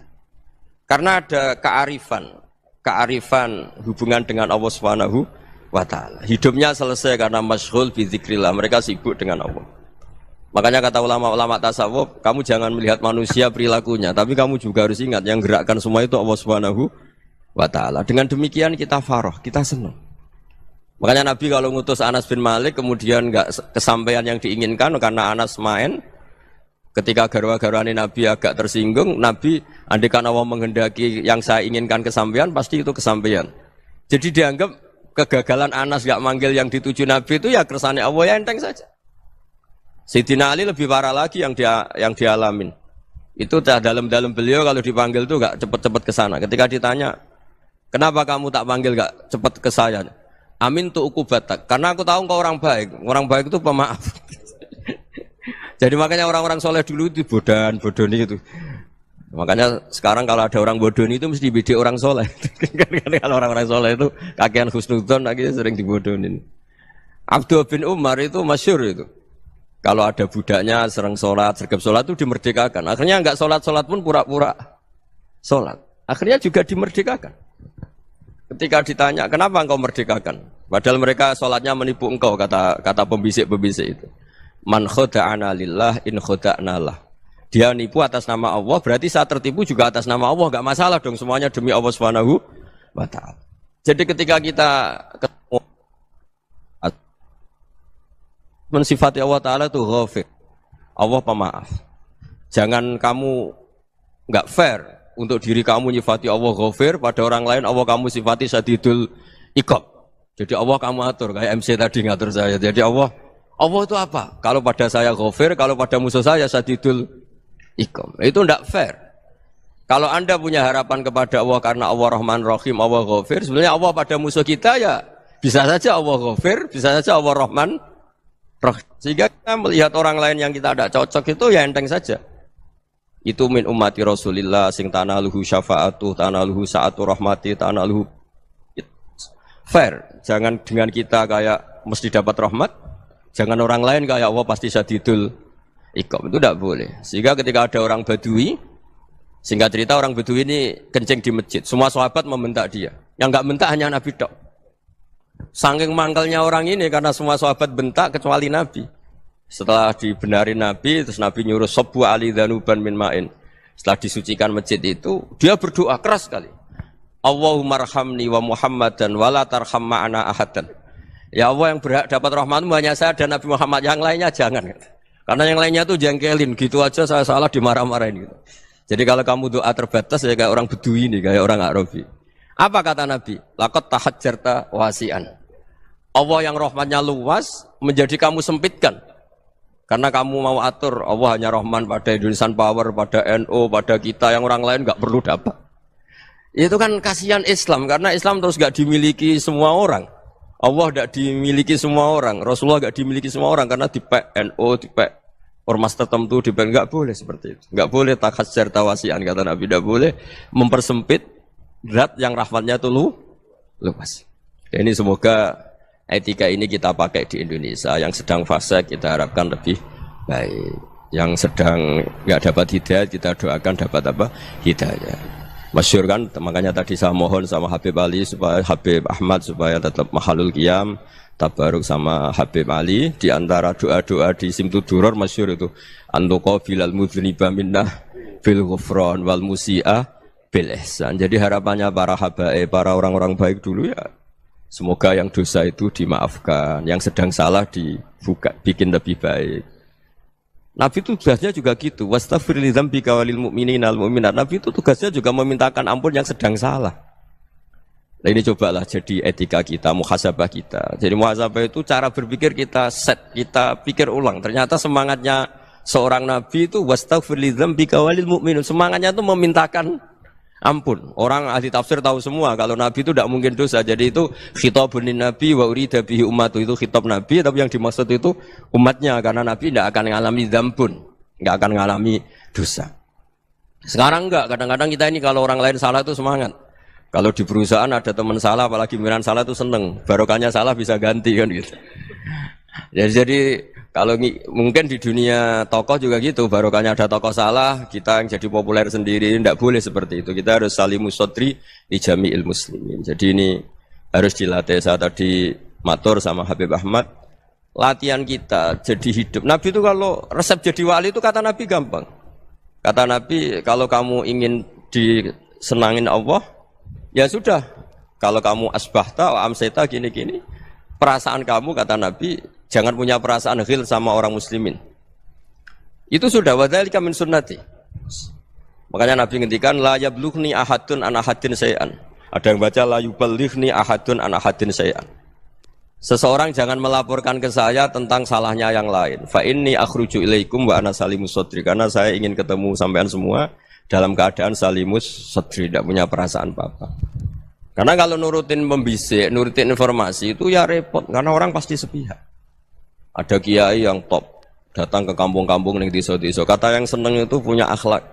Wah itu bagus orang besar datang ke kampung-kampung. Kata yang enggak seneng, wah itu jobnya kiai kecil kok diambil, itu kan ya kasihan itu kan sudut pandang. Makanya saya sering bilang, akal kita ini cukup untuk mentasdik Rasulullah SAW. Meskipun perasaan kita kadang orang Jawa itu beda. Saya berkali-kali bilang sama peneliti dari Jogja, kenapa sih Gus para nabi itu kok poligami istrinya banyak? Nabi Dawud katanya itu berapa? Nabi Sulaiman malah jumlahnya agak terbatasin. Nabi Muhammad itu paling sedikit. Saya tanya gini, perempuan itu orang lemah, jadi kalau nolong orang satu gimana baik? Kalau nolong orang dua ya lebih baik, ya sudah kira-kira seperti itu. Paling tidak akal kita masih tahu kalau orang baik itu kan mesti baik. Nolong orang satu baik, nolong orang dua ya lebih baik, nolong orang tiga lebih baik. Tapi kalau kamu orang nggak baik, satu saja kamu terlantarin, kamu miskinkan, kamu ya tinggal diukur kan. Kalau orang baik nambah baik, tapi kalau orang buruk tambah buruk. Nah itu akal. Akal kita bisa menganalisis kenapa sih nikah itu ada yang poligami, ada yang enggak. Sudah ukur saja diri kamu. Misalnya kayak saya elek keriting, rabi terus, memperbanyak wong elek, orang perilaku netok, raine dadi elek kabeh gitu. Tapi nak kowe ku ganteng, alim, ganteng, sugih, anake ganteng-ganteng, berhubung kowe saleh ahli swarga kabeh, mertua yo bangga karena karir kamu meyakinkan, ini mertua kamu aja gak bangga mau nambah. Ipar gak bangga, mertua gak bangga, desa kamu yang kamu wayai juga gak. Beda dengan Nabi ketika nikah Juwairiyah itu gak ada pernikahan sebarokah Nabi dengan Juwairiyah itu.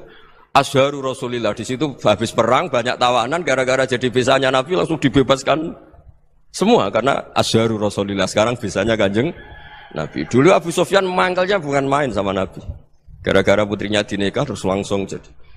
Kalau kamu kan enggak, nikah satu, nikah lagi, satu kampung musuh kamu. Karena istri pertama ya cemburu, yang kedua agak bangga. Wah itu selesai itu, di dunia wal akhirah. Maksud saya, nganalisis Islam itu harus pakai akal. Dan akal yang dipakai, ini saya bawa ke kitab Ihya, adalah pikiran-pikiran para ulama. Makanya ketika Imam Ghazali ketika ditanya, fakaifa bi muslimin fasikin asawwaha fi jami'i amri. Kalau kalian ketemu orang fasik, orang Islam tapi fasik, perilakunya enggak ada yang benar. Kata Imam Ghazali jawabnya lucu, aneh. Ma min muslimin illa wa islamuhu ta'ah. Tidak ada orang Islam kecuali dia mau Islam, membenarkan Allah dan Rasul itu sudah taatnya dia. Kok kamu tidak bisa melihat taatnya dia? Dia pikirannya kan ini pemabuk, ini tukang apa. Tapi kata Imam Ghazali, sebenarnya kamu masih bisa berpikir positif. Ma min muslimin illa wa islamuhu ta'ah. Tidak ada seseorang Islam ketika dia milih Islam itu pasti ada taatnya, yaitu tasdik pada Allah dan tasdik kepada Rasulullah SAW. Jadi dengan pola seperti itu, maka di antara guru-guru kita yang modern ya di era Mbah Maimun, di sini ada Habib Ahmad. Habib Salim, syair yang sering dibaca beliau adalah ada orang munajat sama Allah, ini cerita munajat. Itu orang itu ngendikan gini, ana mutnibun, ana mukhtiun, ana asi, huwa rahimun, huwa ghafirun, huwa afi. Ya Allah, saya mukhti, saya orang yang salah. Ana mudnib, saya orang yang dosa. Ana asin, saya sering maksiat. Tapi engkau ya Allah, engkau ghafir, pemaaf. Engkau rahim, maha pengasih. Engkau afin, yang mudah memaafkan. Kata orang ini, ya agak kurang ajar, tapi saking senengnya sama Allah. Qobal tuhunna salasatan bisalasat. Ya gini saja ya Allah, sifat engkau diadu dengan sifat saya. Engkau Tuhan, Gusti, enggak boleh kalah katanya. Terus wasatahliban ausofu ausofi, dan engkau pasti pemenangnya gitu. Jadi ada orang rayu Allah dengan cara seperti itu, ya ada ya. Saya ini manusia, salah saya banyak. Engkau ampunannya banyak. Engkau Tuhan, Gusti, enggak boleh ampunan Anda, ampunan engkau kalah dengan salah saya. Enggak boleh Tuhan kok kalah. Jadi untuk supaya orang punya harapan gitu. Banyak juga wali-wali yang jadab ketika datang ke makam Rasulullah SAW. Itu kalau dongo ya agak kacau sebetulnya, cara syariat agak kacau. Ya Allah, engkau punya dua pilihan. Jika engkau menjadikan saya soleh, surah habibu, yang senang kekasihmu, yaitu Rasulullah SAW. Tapi jika engkau menjadikan saya fasik, surah adubu, yang senang itu setan. Monggo jenengan mau menyenangkan kekasih jenengan, mau menyenangkan musuh jenengan, monggo. Jenengan bebas kok memilih. Nah, mestinya Allah ya senang menyenangkan kekasihnya. Jadi ya, intinya Allah dipaksa untuk menjadikan dia orang soleh gitu. Jadi kayak kemarin itu Pak Bu siapa yang kesini itu, yang sama jenengan kuliah kesini itu sama Habib Ahmad. Saya pertama nggak mau, lama-lama Habib Ahmad. Ini gimana Gus? Orang taunya saya dekat jenengan, kalau nggak kasil saya waduh. Ini kayak doanya wali yang tadi. Nggak punya pilihan, nggak ada pilihan. Jadi saya mohon muhasabah itu dimulai cara berpikir. Makanya di sini sebetulnya teks ini supaya dapat barokahnya Ihya. Ini kitab yang disenangi para habaib, para ulama. Sebetulnya teks di muhasabah itu redaksinya gini ya, yang lengkap. Hasibu anfusakum qabla an tuhasabu, wazinuha qabla an tuzanu. Wa tahayya'u lil ardil akbar. Jadi ada kata wazinu, jadi ukur. Perilaku Anda ini diukur, ditakar. Misalnya kita sebagai suami kan ya punya hal-hal yang kita tidak ideal. Cara wong Jawa mesti pesek. Cara rezeki ya pas-pasan. Dan kita juga kalau makanya enggak boleh tanya istri begini, apa saya cinta pertama Anda? Pasti Anda kecewa. Orang jadi istri hanya korban terakhir gitu. Sudah. Karena orang kalau ngelamar kemana-mana gak jadi, yang jadi istri itu pasti korban terakhir gitu. Jarang istri pilihan pertama, jarang. Ayo semua yang nikah. Rata-rata itu pilihan Anda pertama Pak, dari sekian ditolak di mana-mana terus. Ya perempuan terakhir. Kamu juga korban terakhir gitu. Itu wali-wali dulu kalau ngandani kita itu sederhana. Antal ini masyhur diceritakan Habib Zain bin Semit dalam kitab Al-Manhajus Sawi. Antalam tajid min nafsika kullama turid. Fa kaifa turidu min ghairika kullama turid. Kamu yang ingin ideal saja kamu tidak menemukan pada diri kamu untuk menjadi ideal. Kamu kan ingin ganteng, ingin punya uang banyak, ingin perilaku Anda sempurna. Anda saja yang punya keinginan tidak bisa mewujudkan keinginan Anda sendiri. Fakaifa turidu min ghairika ma turid. Jadi antalam tajid min nafsika kullama turid. Fakaifa turidu min ghairika kullama turid.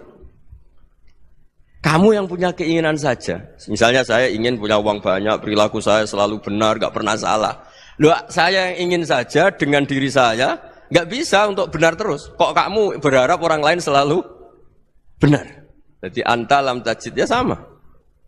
Kalau kamu menuntut istri kamu itu ramah, neriman, apa kamu neriman sama wajah istri Anda gitu?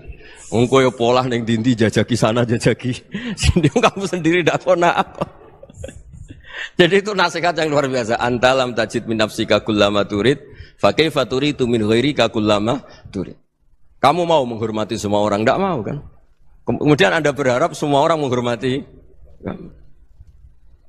Kamu tidak ingin kan orang lain semua menghujat kamu. Sementara kamu enak aja menghujat orang lain. Makanya Rasulullah SAW ini luar biasa ketika bikin kaidah sosial.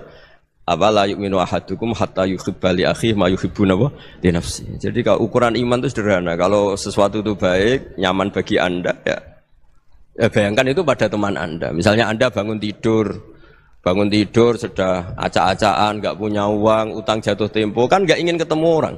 Ya kamu jangan bertamu ke jenis ini karena dengan kamu yang alami juga gak siap ketemu orang. Makanya ada Habib Alim itu dilapuri sama seseorang. Beb, dulu teman saya itu ketika saya kaya itu sering main ke saya. Setelah saya miskin, mereka tidak main ke saya. Kata Habib itu bagus, sunnaul begitu itu bagus. Coba kalau kamu dulu kaya, teman kamu main kan kamu gaya. Di rumah ada makanan, bisa hormat tamu. Setelah kamu miskin jadi buruh manol di pasar atau buruh bikin boto, teman kamu datang, malu enggak kamu? Mendingan enggak datang gitu. Akhirnya baru, oh ya alhamdulillah kalau gitu. Loh iya kan dulu teman kita datang, kita ada Alphard, istri cantik, rumah bagus. Lah kita miskin, buruhnya orang pas dibentak-bentak, teman kamu udah datang. Milih datang kamu enggak kalau setelah kamu jatuh? Enggak kan? Jadi barokahnya ilmu itu terus.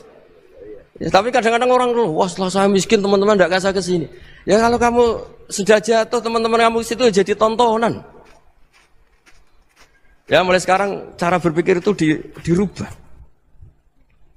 Dulu yang namanya kiai itu kalau diundang orang itu ya agak-agak senang. Semenjak saya itu agak rubah. Mengundang kiai, ngatur kiai itu tak haram-haramkan ya ada lumayan lah sekarang itu sudah mulai agak beretika. Dulu itu ngundang tuh tanggalnya ditentukan, jamnya ditentukan. Enggak mikir apa kiai saat itu nganggur, enggak. Punya wadifah, enggak. Dia milih tanggal yang dia nganggur, enggak mikir masa itu kiainya nganggur apa, enggak. Ya saya hanya cerita aja, kamu tersinggung ya monggo, boten ya monggo itu kan. Jadi saya mohonlah supaya tadi saya juga matur ke Habib Ahmad. Jadi untuk orang merasa ikut sunnah Rasul itu gampang sekali kata Sayyid Muhammad. Dulu Nabi berpakaian ala daerahnya. Kalau mikot ya pakai mikotu baladi. Karena Nabi orang Madinah dan beliau berdomisili di Madinah ya misalnya mikotnya dari Bir Ali misalnya. Tapi kalau anda orang kawasan Tanim mau umrah ya dari Tanim, misalnya kawasan Jirona ya dari Jirona. Artinya apa? Kamu ngambil mikot karena Nabi mikot misalnya dari Bir Ali, bukan berarti kamu harus seperti Nabi di Bir Ali, kamu orang Mekah, misalnya kamu orang Tanim, orang dia harus dari mikot itu apa? Baladi.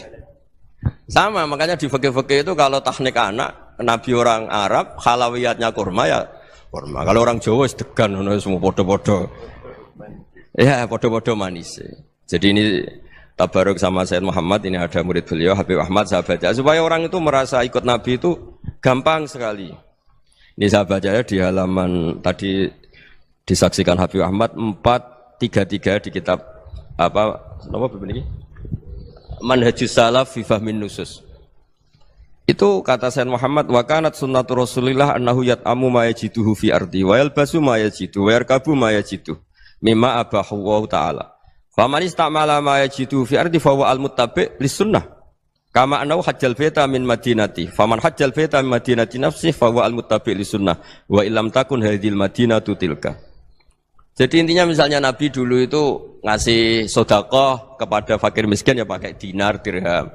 Ya kalau orang misalnya sedekah pakai rupiah ya sudah ikut sunnah Nabi. Jangan, lo Nabi pakai dinar loh, kamu kok pakai rupiah. Dulu dinarnya Nabi udah ada tulisannya Bank Indonesia, kamu kok ada tulisannya Bank.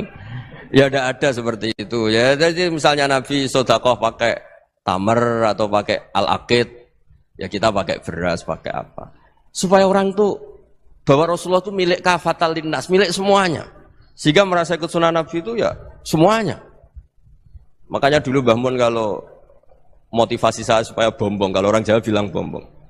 Wong Jawa mesti ono wong alim. Beliau menyontohkan mas itu Mbah Fadol, Senori, Mbah Ihsan Jambes. Itu bisa ngarang-ngarang kitab luar biasa. Padahal beliau bukan orang Arab. Imam Sibawai itu orang Persia. Imam Ghazali orang Tus itu juga ikut Persia. Kata Imam Mun, wong sing ora Arab lah mesti untuk jatah alim kata beliau. Karena Nabi itu diutus kafatal linnas. Nanti kalau orang yang alim itu Arab tok, berarti tidak ada perwakilan dari Afrika, dari Asia Tenggara, dari mana-mana. Makanya karena Nabi statusnya itu kafatal linnas. Jadi kita harus bangga sebagai Muslim, sebagai orang Indonesia karena misalnya Wali Kutub dulu terkenalnya hanya ada di Yaman, di mana. Ternyata pernah ada juga di Indonesia dan seperti Habib Abu Bakar Segaf Gresik. Jadi ya artinya kan tetap orang Indonesia meskipun beliau dzurriyyah Rasul kan ya sudah orang apa? Orang Indonesia. Dzurriyyahnya Habib Ali Simtuduror sekarang di Solo. Jadi Indonesia juga dapat alawin banyak dari Sadatinal Alawin juga banyak. Jadi saya mohon barokahnya ngaji seperti ini. Melihat orang lain tuh gampang, bayangkan tuh kalau anak kamu. Makanya Nabi, nanti kalau nggak percaya lihat di Hikam nomor 15 di kitab saya itu. Di situ dijelaskan oleh Hikam, jangan-jangan semangat Anda pada orang yang maksiat, pada orang yang keliru supaya dihukum itu karena kebetulan itu udah anak Anda, itu udah keluarga Anda. Coba kalau itu keluarga Anda. Makanya kalau saya guyonan di Jogja itu ada pembantu mecahkan piring terus dimarahi majikannya, saya mesti guyon gitu. Pasti itu pembantunya tidak cantik. Kok bisa Gus? Andai kan cantik dan kamu senang mecahno piring satu, piring 1000 ra iso ngamuk kowe. Ternyata ngamuknya itu karena mecahkan piring apa karena plus tidak cantik? Coba jawab para lelaki ini. Kamu marah sama orang maksiat tuh karena maksiat karena plus itu udah anak Anda. Bayangkan kalau itu anak Anda. Itu hebatnya Rasulullah SAW. Karena kita yang salah pun kadung umatnya, Nabi tetap ngasih fasilitas syafaati li ahlil kabair min ummati. Kayak apa baiknya Nabi? Tidak ikut maksiat tapi ikut fasilitasi ngasih syafaat. Loh kalau li ahlil ibadah kan wajar. Nabi ketika ini syafaati li ahlil kabair min ummati. Ya karena tadi logika yang dibangun Rasulullah itu logika yang luar biasa. Kita semangat orang lain kena hukuman itu karena kita tidak punya ra'fah, tidak punya rahmah. Coba kalau Rasulullah yang bil mukminina raufur rahim, semangatnya itu mendoakan supaya tobat, mendoakan diampuni. Dan itu juga yang diperintahkan oleh Allah Subhanahu wa taala, wastaghfir li dzambika walil mu'minina wal mu'minat. Ya semoga barokahnya ngaji ini, barokahnya Habib Ahmad, barokahnya Maulid Simtud Duror, barokahnya semua kitab madaih, tiba berjanji semuanya, barokahnya Ikhya, barokahnya Said Muhammad, barokahnya guru kita semua, Mbah Maimun, bapak saya. Kita ini ngikuti manhaj, ya, ngikuti apa? Manhaj. Saya sering didhawuhi Mbah Mun, kenapa ihdinas siratal mustaqim bukan siratoka, bukan jalan engkau ya Allah? Karena Allah itu enggak bisa kamu tiru. Allah itu tidak tidur, tidak makan, tidak kesel, tidak capek. Yang bisa ditiru itu siratal ladzina an'amta alaihim. Yang bisa ditiru manusia ya niru manusia. Karena Allah itu tidak bisa tiru, makanya ihdinas siratal mustaqim siratal ladzina. Dan niru siapa? Niru guru-guru kita. Termasuk niru cara pandang. Jadi misalnya ada orang awam di rumah itu hanya delok reng, delok tikus liwat, itu kan kayak nganggur. Ora tahajud malah mendelok reng. Melihatnya jangan gitu. Huwa tarokal ma'asiyah. Dia di rumahnya tidak dugem, tidak kemana-mana. Dia berarti malam itu tarkul ma'asi. Tidak nyopet, tidak garong, tidak ke tempat maksiat. Susahnya apa sih husnudzon? Jadi jangan lihat huwa tarkut tahajud, huwa tarokat tahajud, wa taroka qiyamal lail. Oke ya, namanya orang begitu ya tidak tahajud, tidak qiyamul lail. Tapi susahnya apa sih kamu bilang huwa tarokal ma'asiyah? Dia juga meninggalkan maksiat, dan tarkul maksiat itu ibadah. Supaya orang tuh gampang lah husnudzon sama orang muslim. Ini orang mukmin, orang yang luar biasa. Di mata Allah itu orang yang luar biasa. Kayak tadi Imam Ghazali, kalau saya ketemu orang muslim kemudian dia tidak pernah baik, gimana? Kata Imam Ghazali, ma min muslimin illa wa islamuhu ta'ah. Tidak ada orang Islam ketika dia mentasdihkan Allah dan Rasulullah, berarti dia juga punya taat. Ya ini latihan saja, sing iso nglakoni Habib Ahmad kula namung cerita mawon. Kula cerita secara akademik, saya punya kitab, saya baca dan alhamdulillah kita paham barokahnya para guru dan supaya terbiasalah. Sebaik-baiknya ibadah husnudzonni billah wa husnudzonni bil mu'minin. Soal tidak cocok ya diilmoni tadi ya, namanya enggak cocok ya jangan sering ketemu. Seperti Rasulullah SAW, beliau karena sangat mencintai Sayyid Hamzah, ketemu orang yang pernah begitu sama Sayyid Hamzah ya beliau secara basyariah tidak siap. Tapi beliau secara cara bahasa sekarang secara profesional, kalau beliau seorang nabi dan harus menerima tobatnya siapapun ya diterima. Saya meskipun dengan A, B gak cocok karena dia begini-begini sama saya, tapi saya ingat dia sholat, dia baca sholawat, dia mencintai Rasulullah. Ya kita hormat. Ya soal gak cocok ya di manage tadi ya. Zuruhiban tas tetekuban. Kalau gak pati cocok ya jangan sering ketemu, bawaannya enak nanti. Ya semuanya itu diilmoni lah. Makanya ngendikane Ma'ruf Al-Qurhi ada yang baca Al-Kharki, mangqala fil yaumi salasa marrat aw marham ummata Muhammad kutiba minal abdal. Karena semangat mencintai siapapun satu hari sering baca marham ummata Muhammad, wa ma aslih ummata Muhammad, wa ma tajawaz an ummati Muhammad. Itu mesti kutiba minal abdal. Dia pasti termasuk wali abdal. Maksudnya semangat mencintai. Ya dilatih lah. Misalnya Indonesia Power atau PLN, andai kan tidak ada PLN itu kayak apa? Orang nggak bisa ngaji, tidak bisa aktivitas, ya barokahnya ada PLN, barokahnya jasanya. Kita sadar, tidak semua kebaikan kita ini memenuhi keinginan orang banyak. Gitu. Orang banyak ingin listrik, ingin saluran apa, dan itu kadang yang mewujudkan orang lain atau kelompok lain. Ya karena itu manfaat ke orang lain ya kita doakan. Karena khairun nas anfa'uhum linnas. Sehingga kita terbiasalah ngakui orang lain. Seperti semangatnya Rasulullah SAW, semuanya itu didoakan, semuanya diinginkan kebaikannya. Bahkan Nabi gak putus asa sampai di akhirat. Ketika Nabi lain sudah putus asa karena sudah akhirat, sampai dimintai syafaat semuanya bilang nafsi, nafsi. Karena merasa semuanya gak punya nyali di depan Allah. Karena ini sudah akhirat, sudah finish. Tapi apa Rasulullah? Analah. Ya udah, saya sanggup mensyafaati kalian. Terus kata Nabi, fa'atiyal arsya. Saya mendatangi aras fa akhiru lahu sajidan, saya sujud wa ahmaduhu bima hamida 'allamaniha rabbi. Kemudian saya tetap muji Allah dengan pujian yang terus menerus. Padahal sudah di akhirat, sudah finish. Nabi dimintai syafaat masih sanggup karena Nabi tahu akhirat tidak bisa mendikte Allah, tidak bisa Allah terus bilang, "Ya Allah ini akhirat, loh, engkau sudah tidak boleh mensyafaat." Tidak bisa.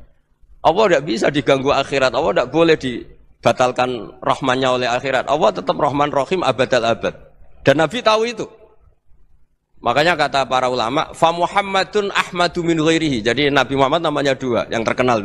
Sebenarnya banyak yang terkenal dua, Muhammad sama Ahmad. Ketika Nabi punya nyali memuji Allah di akhirat atau sudah di akhirat, itu fa Muhammadun ahmadu min ghairihi. Ketika Nabi lain sudah tidak punya nyali muji Allah karena sudah akhirat, Nabi Muhammad tetap berani muji Allah di saat seperti itu. Makanya Ahmadu di situ kata ulama itu af'al tafdil, fa Muhammadun ahmadu min ghairihi. Kanjeng Nabi lebih memuji Allah di saat yang Nabi lain sudah tidak punya nyali untuk memuji Allah di saat itu.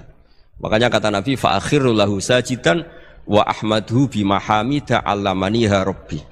Akhirnya setelah lama gitu terus Allah ngendikan, ya Muhammad irfa' ra'sak wasal tu'tah wasfa' tusyaffa. Sudah Muhammad, angkat kepala kamu minta apa saya turutin, dan kalau kamu ingin mensyafaati umatmu saya beri hak napa?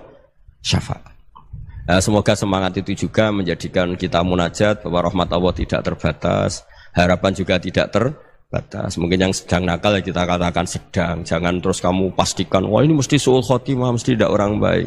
Tidak, agama ini liman kana yarjuwa wal yaumal akhir, selalu bagi yang punya harapan. Ya, mugi-mugi dapat barokah semua. Matur dengan kata wassalamualaikum warahmatullahi wabarakatuh. Dalam konteks Indonesia, muhasabah itu sudah jadi perilaku ya. Karena dulu orang tua saya, guru-guru saya kalau ngandani itu, bayangkan kalau kamu jadi dia. Jadi misalnya kita mentang-mentang atasan, otoriter sama bawahan. Bayangkan kalau kamu jadi yang bawahan itu kayak apa? Laukun tamakanah, kalau orang Arab bilang, bayangkan kalau kamu di posisi dia. Makanya guyonannya orang-orang Indonesia itu kan orang ngaramkan judi gitu, bareng dikasih tahu. Tapi yang menang anak jenengan, alhamdulillah. Ternyata ngaramkan itu karena ada anaknya. Kalau anaknya yang menang ya seneng. Meskipun itu guyonan, tapi saya punya padanan itu dalam kitab Hikam. Nabi Ibrahim itu Khalilur Rahman, tentu bencinya minta ampun sama yang namanya maksiat. Suatu saat beliau diterbangkan di alam malakut. Itu kalau di Hikam saya halaman 15 juga. Saya masih ingat betul. Mungkin kalau Anda beda halaman karena beda cetakan. Atau enggak punya kitabnya. Atau punya tapi tidak bisa baca. Nah itu jadi berbagai kemungkinan. Atau punya tidak bisa baca tapi dianggap jimat. Atau digo pencitraan. Banyak itu kaji-kaji tidak bisa baca kitab tapi di ruang tamunya kitabnya besar-besar. Pencitraan itu. Tapi ya bagus lah, enggak apa-apa untuk syiar. Setelah diterbangkan di alam malakut, diperlihatkan sama Allah, ada orang pezina, ada orang syaribul khomri, ada orang mabuk, ada orang macam-macam.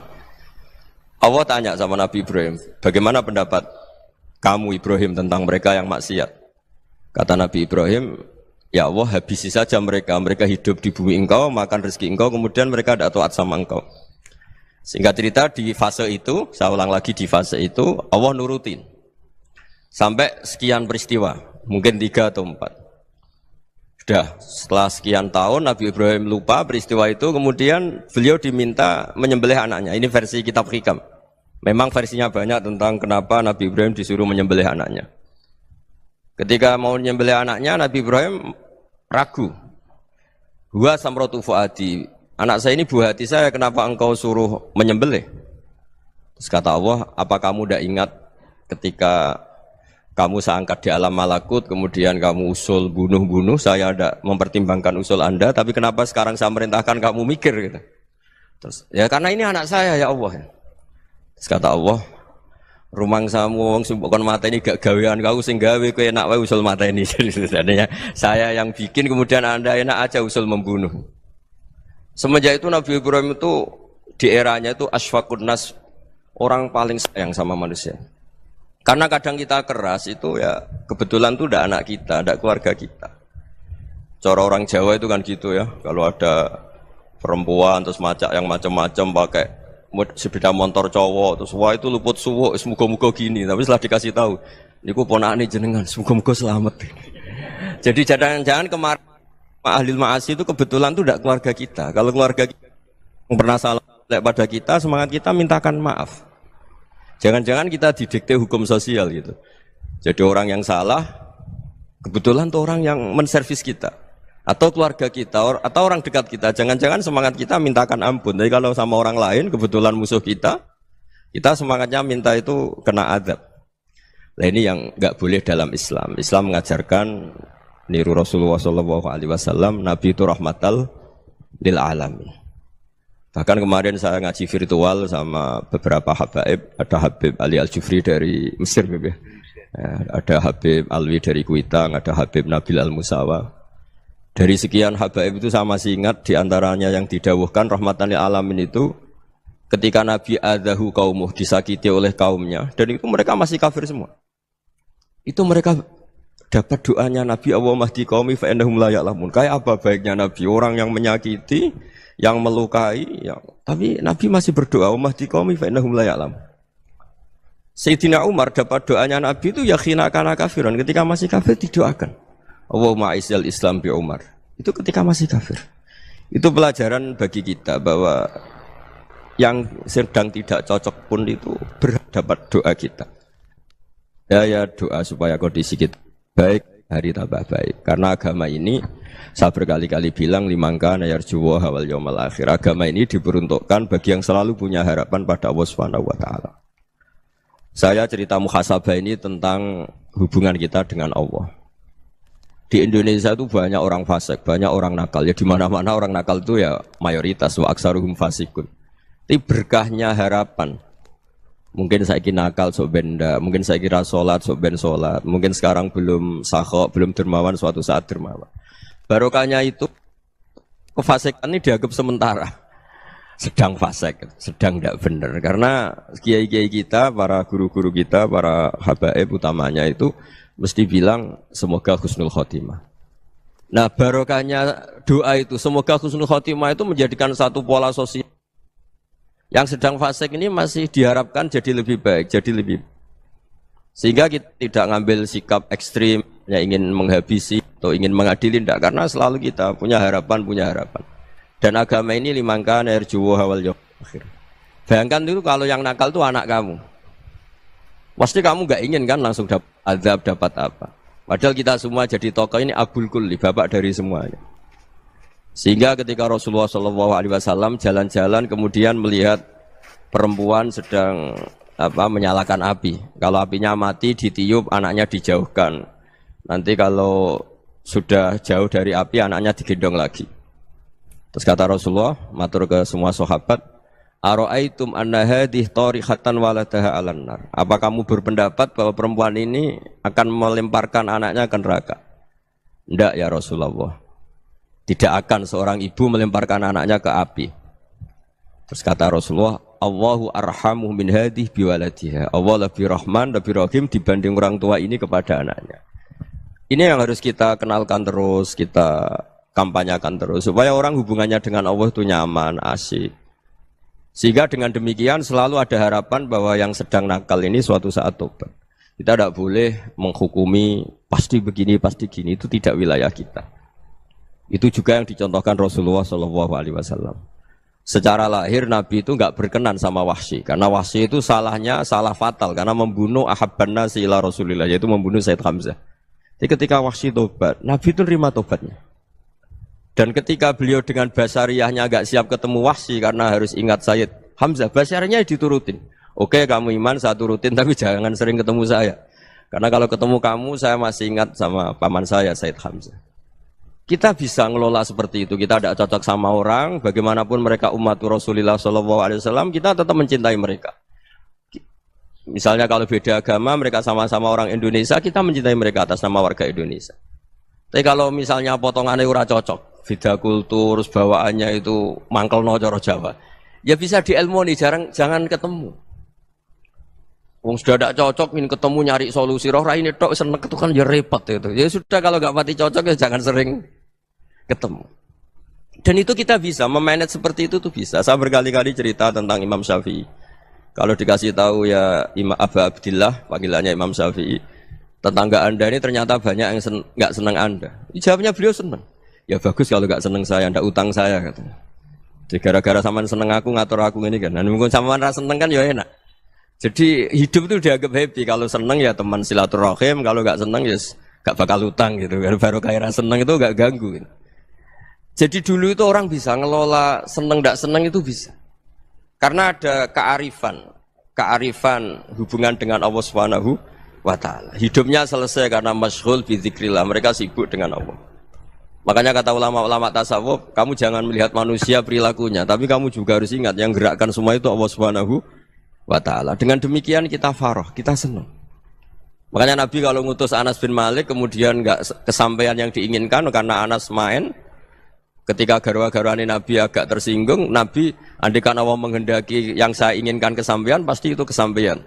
Jadi dianggap kegagalan Anas nggak manggil yang dituju Nabi itu ya kersane Allah, ya enteng saja. Sayyidina Ali lebih parah lagi yang dialamin. Itu dalam beliau kalau dipanggil tuh nggak cepet-cepet ke sana. Ketika ditanya, kenapa kamu tak panggil gak cepat ke saya? Amin tu ukubatak. Karena aku tahu kau orang baik. Orang baik itu pemaaf. Jadi makanya orang-orang soleh dulu itu bodoh-bodoh gitu. Makanya sekarang kalau ada orang bodoh itu mesti dibidik orang soleh. Kalau orang-orang soleh itu kakean husnudzon akhirnya sering dibodohin. Abdul bin Umar itu masyhur itu. Kalau ada budaknya sering sholat, sergap sholat itu dimerdekakan. Akhirnya enggak sholat pun pura-pura sholat. Akhirnya juga dimerdekakan. Ketika ditanya, kenapa engkau merdekakan? Padahal mereka sholatnya menipu engkau, kata pembisik-pembisik itu. Man khoda'ana lillah in khoda'na lah. Dia nipu atas nama Allah, berarti saat tertipu juga atas nama Allah. Enggak masalah dong, semuanya demi Allah Subhanahu wa Ta'ala. Jadi ketika kita ketemu mensifati Allah Ta'ala itu ghafir. Allah pemaaf. Jangan kamu enggak fair untuk diri kamu nyifati Allah ghafir, pada orang lain Allah kamu sifati syadidul iqab. Jadi Allah kamu atur, kayak MC tadi ngatur saya. Jadi Allah itu apa? Kalau pada saya ghafir, kalau pada musuh saya syadidul iqab. Itu tidak fair. Kalau Anda punya harapan kepada Allah karena Allah Rahman Rahim, Allah ghafir, sebenarnya Allah pada musuh kita ya bisa saja Allah ghafir, bisa saja Allah Rahman Rahim. Sehingga kita melihat orang lain yang kita tidak cocok itu ya enteng saja.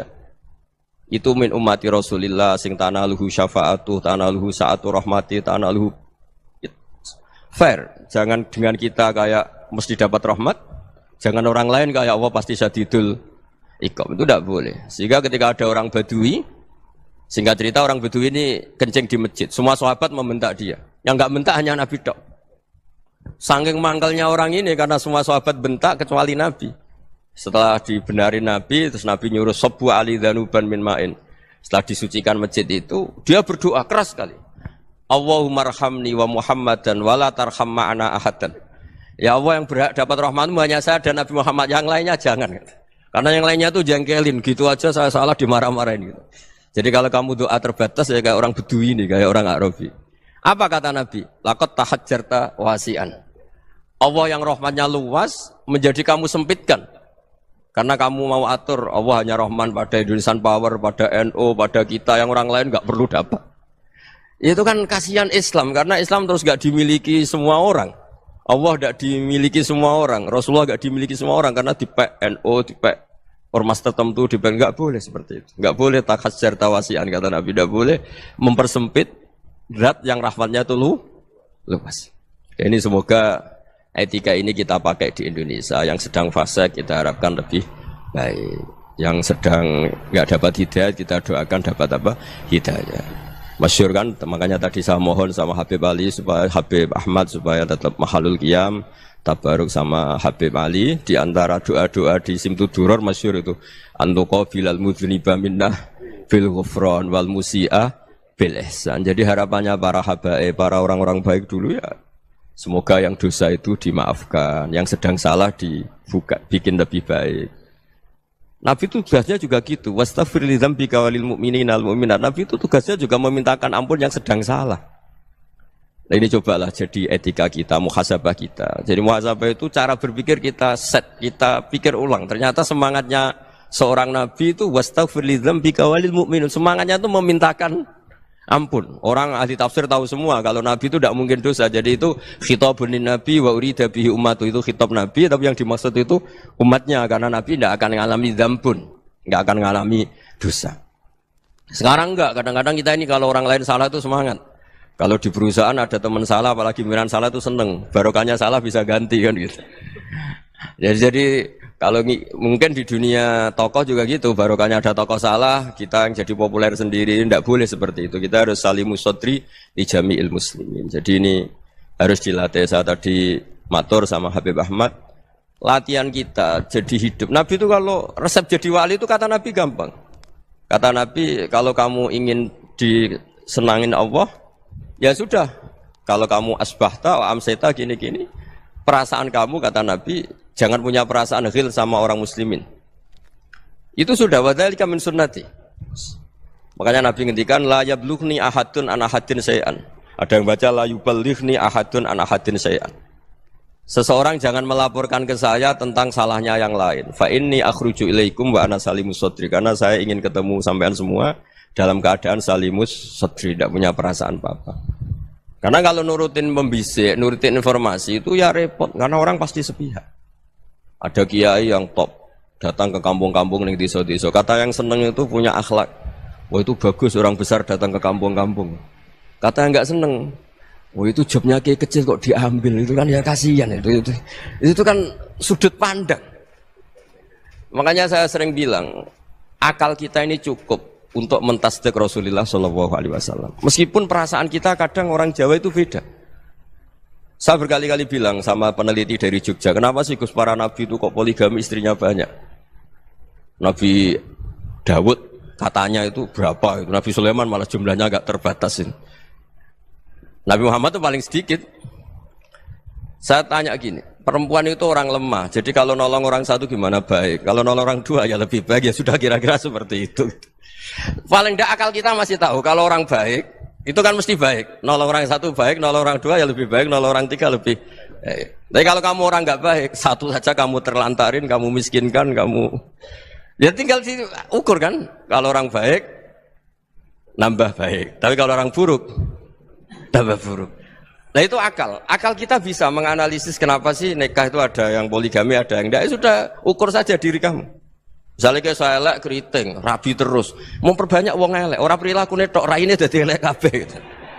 Tapi nak kowe ku ganteng, alim, ganteng, sugih, anake ganteng-ganteng, berhubung kowe saleh ahli swarga kabeh, mertua yo bangga karena karir kamu meyakinkan.